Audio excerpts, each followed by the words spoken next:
Hello students, welcome our channel H के academy. और आज हम बात कर रहे हैं प्राइमरी एक्टिविटीज़, जिसमें मैंने प्रीवियस लेक्चर में प्राइमरी एक्टिविटीज़ में हंटिंग और गैदरिंग के बारे में बताया था। आज हम बात करेंगे पास्टोरलिज्म, जिसमें हम नोमैडिक हर्डिंग के बारे में बात करेंगे और कमर्शियल लाइव स्टॉक के बारे में बात करेंगे। यानी हम पशुचारण के बारे में आज बात करेंगे।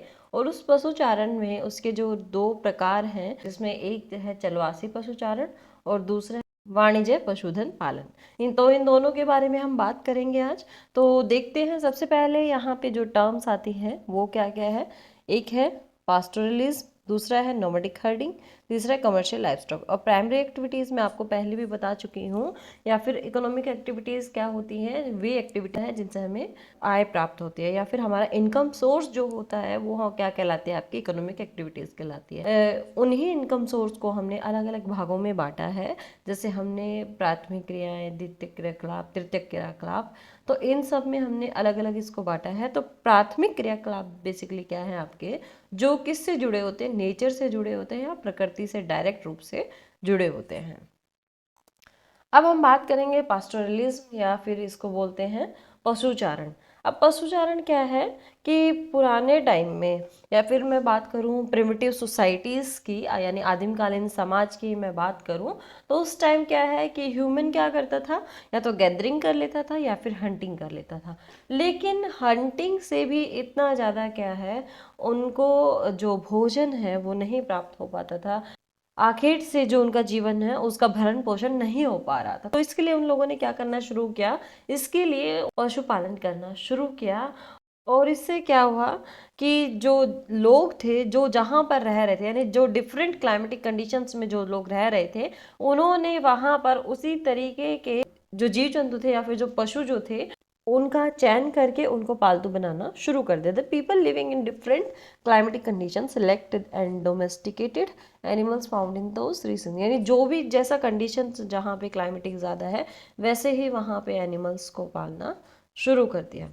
इसके बाद क्या है, ये दो चीज़ों पर डिपेंड करता है आपका पास्टोरलिज्म। एक क्या है, ज्योग्राफिकल फैक्टर, यानी आपकी जो भौगोलिक दशाएं हैं वो कैसी है। कहीं पर कोल्ड क्लाइमेट है, कहीं पर हॉट क्लाइमेट है, तो इस तरीके से कहीं पर उष्ण कटिबंधीय क्षेत्र है तो कहीं पर शीतोष्ण कटिबंधीय क्षेत्र है या फिर शीत कटिबंधीय क्षेत्र है। तो आपका ज्योग्राफिकल फैक्टर काफ़ी डिपेंड करता है कि कहाँ कौन सा पशु है उसको पालतू बनाया जाएगा। इसके बाद टेक्नोलॉजिकल डेवलपमेंट से जो आपका पशुचारण है उसमें एक लार्ज स्केल पे हमें पशुधन पालन में काफ़ी सहायता मिली है। जैसे आपने रेंचेस सुना होगा, तो इसमें क्या करते हैं कि बहुत बड़े लेवल पे एक ही प्रजाति के पशुओं को पाला जाता है। और उसका क्या है, उनके जैसे अगर भेड़ों का पालन किया जाता है तो उनकी ऊन हो गई, तो इस तरीके से क्या है, व्यापारीकरण किया जाता है।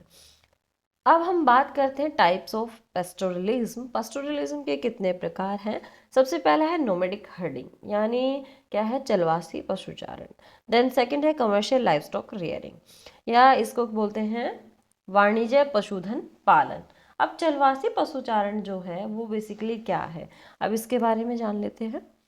तो चलवासी पशुचारण जो है वो भी किसके द्वारा किया जाता है, आपकी जो प्रिमिटिव सोसाइटीज हैं उसके द्वारा ही किया जाता था। और ये भी क्या है, एक प्राचीन जीवन निर्वाह का व्यवसाय है, प्रिमिटिव सब्सिस्टेंस एक्टिविटी है ये भी। और इसके साथ साथ ये सिर्फ किस लिए किया जाता था, पशुचारक जो होते थे वो लोग क्या करते थे, अपने एनिमल्स को पालते थे सिर्फ किसके लिए, फूड के लिए, क्लोथिंग के लिए, शेल्टर्स के लिए, टूल्स के लिए एंड ट्रांसपोर्ट के लिए। यानी भोजन, वस्त्र, औषण और औजार और यातायात के लिए वो अपने पशुओं पर ही निर्भर रहते थे। यहाँ पे जैसे नाम से ही हमें पता चल रहा है, नोमैडिक या फिर चलवासी। तो चलवासी का मतलब क्या है, एक प्लेस से दूसरे प्लेस पर जाना, या अपने पशुओं के साथ जो हर्डर्स होते थे, जो आपके चलवासी पशुचारक होते थे, वो एक जगह से दूसरी जगह पर भोजन की तलाश में या फिर पानी की तलाश में घूमते रहते हैं।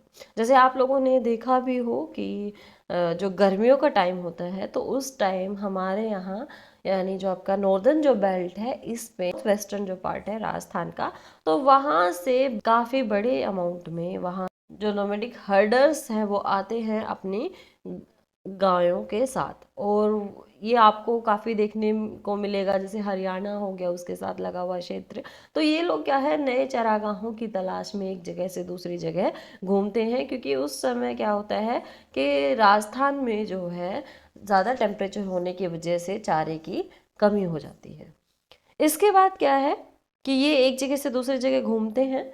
दूसरा क्या है कि ये जो पशुचारक है, इनके जो चरागाह है वो बेसिकली आइडेंटिफाइड होते हैं, यानी उनके चरागाहों की जो टेरिटरी है या बाउंड्री है पूरी, वो निश्चित होती है कि कौन से चरागाह किस पशुचारक के लिए हैं या फिर किस पशुचारक कम्युनिटी के लिए है पूरी।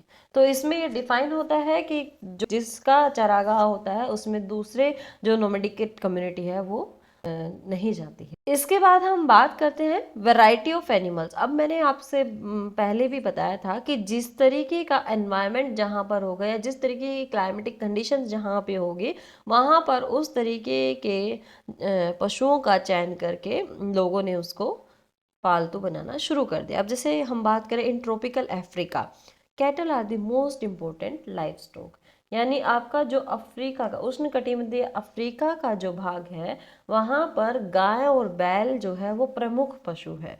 इसके साथ साथ Sahara and Asiatic desert sheep goats and camels are reared, यानी सहारा और जो एशिया है वहाँ पर मरुस्थलों में भेड़ पालन किया जाता है, बकरी पालन किया जाता है और ऊँटों का पालन किया जाता है। इसके बाद क्या है, in the mountainous area of Tibet and the Andes yak and llamas, यानी जो आपका तिब्बत का पठार है और आपका जो एंडीज पर्वत है वहाँ पर क्या पाला जाता है, याक पाला जाता है और लामा पाला जाता है। इसके बाद हम बात करें आर्कटिक एंड सब आर्कटिक एरियाज की, तो यहाँ पर बेसिकली क्या है, ये बहुत ठंडा क्षेत्र है, तो यहाँ पर एक रेंडियर नाम का जो पशु है वो पाया जाता है, तो यहाँ पर रेंडियर बेसिकली पाला जाता है। तो हर किसी रीजन में उसके क्लाइमेटिक कंडीशंस के अकॉर्डिंग अलग अलग तरीके के जानवर पाए जाते हैं। अब हम बात करेंगे रीजन्स ऑफ पास्टोरल नोमैडिज्म। यहाँ क्या है कि चलवासी पशुचारण के कौन कौन से प्रमुख क्षेत्र हैं। सबसे पहले हम बात करते हैं द कोर रीजन। अब कोर रीजन क्या है, इसका इसका जो सबसे प्रमुख क्षेत्र है या फिर आप मेन रीजन बोल सकते हैं, तो उसमें इसका जो उत्तरी अफ्रीका का जो अटलांटिक तट है वहां से लेकर अरब प्रायद्वीप तक, जैसे मैं आपको दिखाऊं इसमें जो आपका ये रीजन है ये क्या कहलाता है, आपका कोर रीजन कहलाता है, जिसमें क्या है आपका अफ्रीका का जो नॉर्दर्न पार्ट है वो सारा का सारा शामिल होके जो अटलांटिक तट है अरब प्रायद्वीप का वहां तक ये क्या है फैला हुआ है। इसके बाद इसका जो दूसरा जो क्षेत्र है वो बेसिकली कौन सा है, यूरोप और एशिया का टुंड्रा प्रदेश है, यानी ये जो रीजन आपको दिखाई दे रहा है ये पूरा का पूरा रीजन क्या है, आपका चलवासी पशुचारण का क्षेत्र है। इसके बाद थर्ड जो रीजन है वो क्या है, आपका जो सेंट्रल एशिया है उसका पार्ट है, यानी मंगोलिया हो गया या फिर आपका मध्य चीन हो गया, ये सारा का सारा क्या है आपका नोमैडिक हर्डिंग का क्षेत्र है। इसके बाद हम बात करें तीसरा जो क्षेत्र है वो बेसिकली कौन सा है, आपका दक्षिणी गोलार्ध या फिर साउदर्न हेमिस्फेयर में पाया जाता है। साउदर्न हेमिस्फेयर में कहाँ पे आपका जो वेस्टर्न अफ्रीका है ये वाला पार्ट और मेडागास्कर का पार्ट, तो ये जो आपका क्षेत्र था ये है चलवासी पशुचारण का, आप लोगों को ध्यान रखना है। The core region extends from the Atlantic shores of North Africa eastwards across the Arabian Peninsula into Mongolia and central China. And the second region extend over the tundra region of Eurasia and the southern hemisphere. There are small areas in southwest Africa and on the island of Madagascar. अब इसकी बात कर लेते हैं। मैंने यही 3 reason आपको बताया है। पहला सबसे बड़ा जो रीजन है जिसको कोर रीजन भी बोला जाता है, जिसको मेन रीजन भी बोला जाता है, वो सहारा का जो क्षेत्र है अफ्रीका का वो है। उसके बाद है सेंट्रल एशिया आपका, और फिर उसके यहाँ पर आपको टुंड्रा ही प्रदेश दिख रहा होगा यूरोप और एशिया का। और इसके बाद यहाँ पर आपको साउथ में ये बहुत कम मिलती है, जहाँ पर 2 ही रीजन है। यहाँ पे एक है आपका साउथ वेस्टर्न अफ्रीका और दूसरा है आपका मेडागास्कर द्वीप। अब हम बात करते हैं ट्रांसह्यूमन। ट्रांसह्यूमन्स या फिर इसको क्या बोलते हैं ऋतु प्रवास भी कहा जाता है। अब बेसिकली क्या होता है कि ये जो चरवाहक जो होते हैं ये क्या करते हैं, ये एक जगह से दूसरी जगह पर घूमते हैं या काफ़ी लंबी दूरियां तय करते हैं। यानी क्या है कि जो पर्वतीय क्षेत्रों में रहने वाले लोग हैं, जो नोमैडिक हर्डर्स हैं, जो पशुचारक जो है वो नए चरागाहों की खोज में समतल भागों में आते रहते हैं। इसके साथ साथ क्या है, गर्मियों में क्या होता है, जो मैदानी जो रीजन है आपका, जैसे मैं बात करूं यहाँ पर, जैसे आपको यहाँ पर इंडिया दिख रहा होगा, तो इस इंडिया की अगर मैं बात करूं तो गर्मियों के दिन में यहाँ पर जो आपका राजस्थान का जो पार्ट है, इसमें क्या हो जाता है, इसमें जो चरागाह है वो बहुत कम हो जाते हैं। तो चरागाह की तलाश में जो चरवाहक जो है वो वेस्टर्न से ईस्टर्न की तरफ यानी हरियाणा पंजाब की तरफ आना शुरू कर देते हैं। इसके साथ साथ अगर हम पर्वतीय क्षेत्र की बात करें तो शीत ऋतु में जो पर्वतीय भाग है यानी ऊंचे जो क्षेत्र है वहाँ से लोग क्या है नीचे की तरफ आना शुरू करते हैं। जैसे हम हिमालयन रीजन की अगर बात करें तो वहाँ से जो गुज्जर बकरवाल आपने जनजातियाँ सुनी होगी, तो वो क्या है नीचे की तरफ आना शुरू हो जाती है सर्दियों के टाइम में।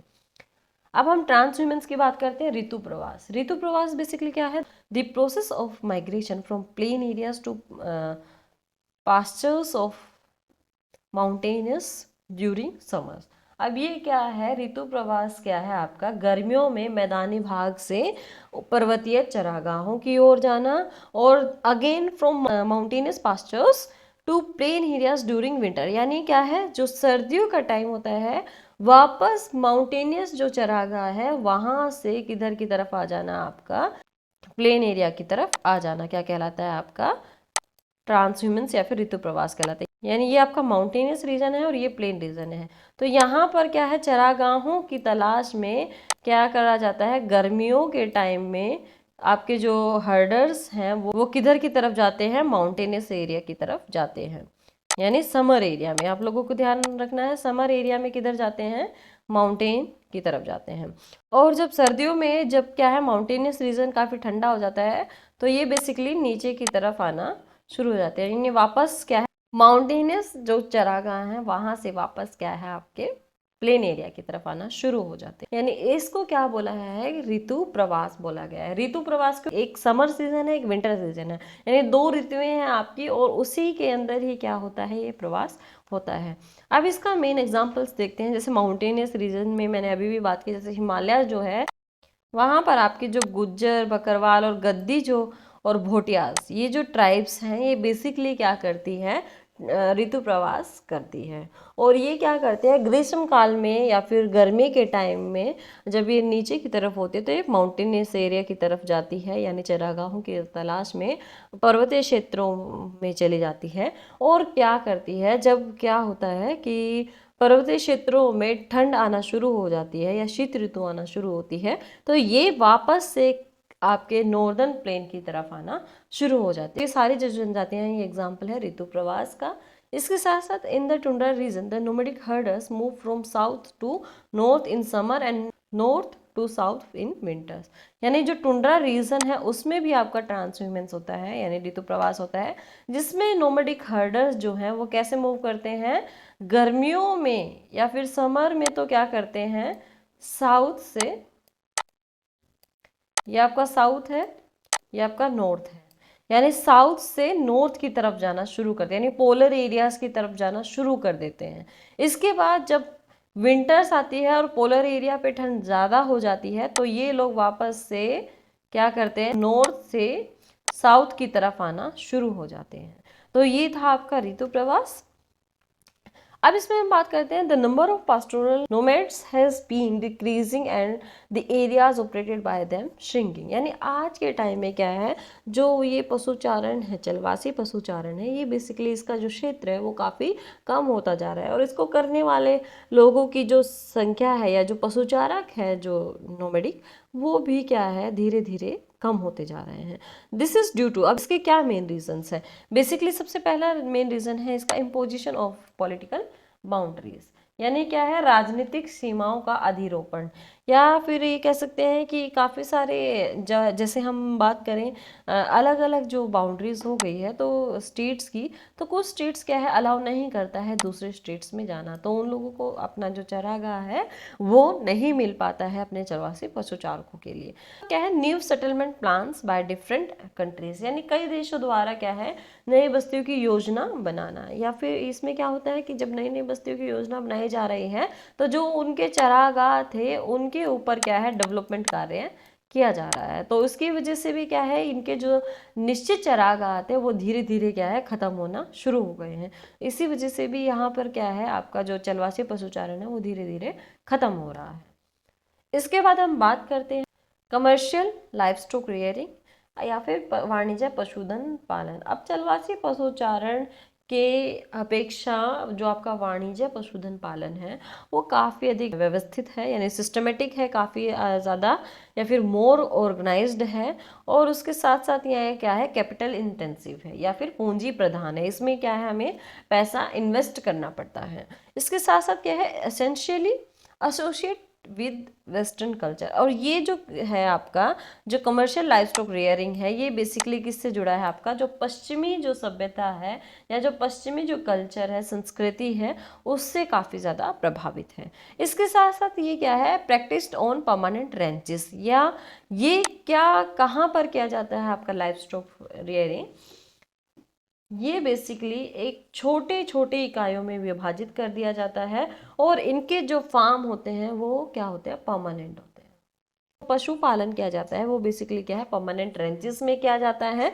The number of animals in the pastures is kept according to the carrying capacity of the pastures. अब इसमें जो है कि जितने भी छोटे छोटे जो बाड़े बनाए जाते हैं या जो इकाइयों में विभाजित किया जाता है एनिमल्स की जो संख्या है वो बेसिकली किसके ऊपर डिपेंड करती है, यहाँ पर जो जितने भी चरागाह बनाए गए हैं छोटे छोटी इकाइयाँ जो बनाई गई है इनकी कितनी कैरिंग कैपेसिटी है, तो इसके बेस पर पशुओं की संख्या को निर्धारित किया जाता है। और इसमें बेसिकली क्या किया जाता है कि हर कहीं पर छोटे छोटे जो रेंचेस हैं वो बनाए जाते हैं और इन रेंचेस में पशुओं को रखा जाता है, और ये क्या है इनके ऊपर इनके चारों तरफ क्या किया जाता है एक बाड़ लगा दी जाती है जिससे क्या है पशु क्या है बाहर ना जा सके।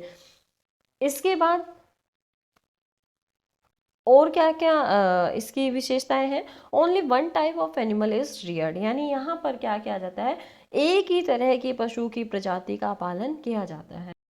इसके साथ साथ इम्पोर्टेंट एनिमल्स इसमें कौन कौन से होते हैं, जैसे शीप हो गया, जैसे कैटल हो गया, गोट्स हो गए, हॉर्सेस हो गए, यानी भेड़ बकरी गाय बैल, और इसमें घोड़ों का पालन किया जाता है। इनमें क्या क्या जो प्रोडक्शन है वो मिलता है, तो इससे मीट मिलता है, वूल मिलता है, हाइड्स मिलते हैं, स्किन्स मिलती है, यानी इनसे हम इनका मांस प्राप्त करते हैं, खाले प्राप्त करते हैं, इनका ऊन प्राप्त करते हैं, प्रोसेस्ड एंड पैक्ड साइंटिफिक। अब जितने भी प्रोडक्ट्स हम यहाँ पर क्या है इनसे ले रहे हैं ये सारे के सारे क्या किए जाते हैं वैज्ञानिक ढंग से संसाधित किए जाते हैं, यानी इनको प्रोसेस्ड किया जाता है साइंटिफिकली इनको पैक करने के लिए। इसके बाद क्या किया जाता है exported to different world markets, और इनको क्या है विश्व की अलग अलग क्या है बाजारों में इसको भेज दिया जाता है।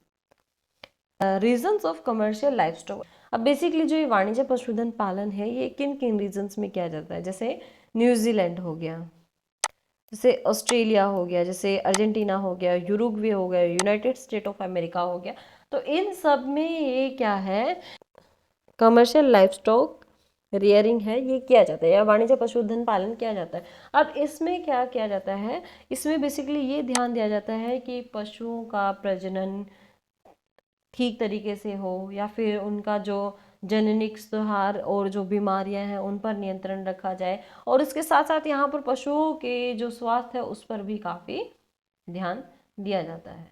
तो अब देखते हैं इनके कौन कौन सी रीजंस हैं। अब जैसे मैंने यहाँ पे आपको बताया था कि आपका जो न्यूजीलैंड है, यानी न्यूजीलैंड कहाँ है यहाँ पर है, आप लोकेशंस आपको हमेशा याद रखनी है, अपने दिमाग में बैठा लेना है कि कहाँ पर कौन सा रीजन।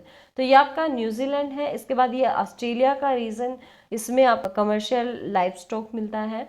इसके बाद क्या है अर्जेंटीना है, ये आपका अर्जेंटीना है साउथ अमेरिका में। यूनाइटेड स्टेट ऑफ अमेरिका है और थोड़ा बहुत ये आपका सेंट्रल एशिया की तरफ भी पाया जाता है। तो ये है आपका वाणिज्य पशुधन पालन के क्षेत्र। तो आज हमने डिस्कस किया है प्राइमरी एक्टिविटी, जिसमें हमने पास्टोरल एक्टिविटीज़, जिसमें दो तरीके की पास्टोरल एक्टिविटीज़ को हमने देखा है। एक है नोमैडिक हर्डिंग्स और दूसरा है commercial livestock rearing. I hope सभी को समझ आया होगा। अगर किसी का कोई क्वेश्चन हो तो वो मुझे कमेंट सेक्शन में भेज सकता है। तो मिलते हैं हमारी नेक्स्ट वीडियो के साथ, तब तक के लिए थैंक यू। और वीडियो अगर आपको पसंद आई हो तो लाइक करें, हमारे चैनल HK एकेडमी को सब्सक्राइब करें। Thank you.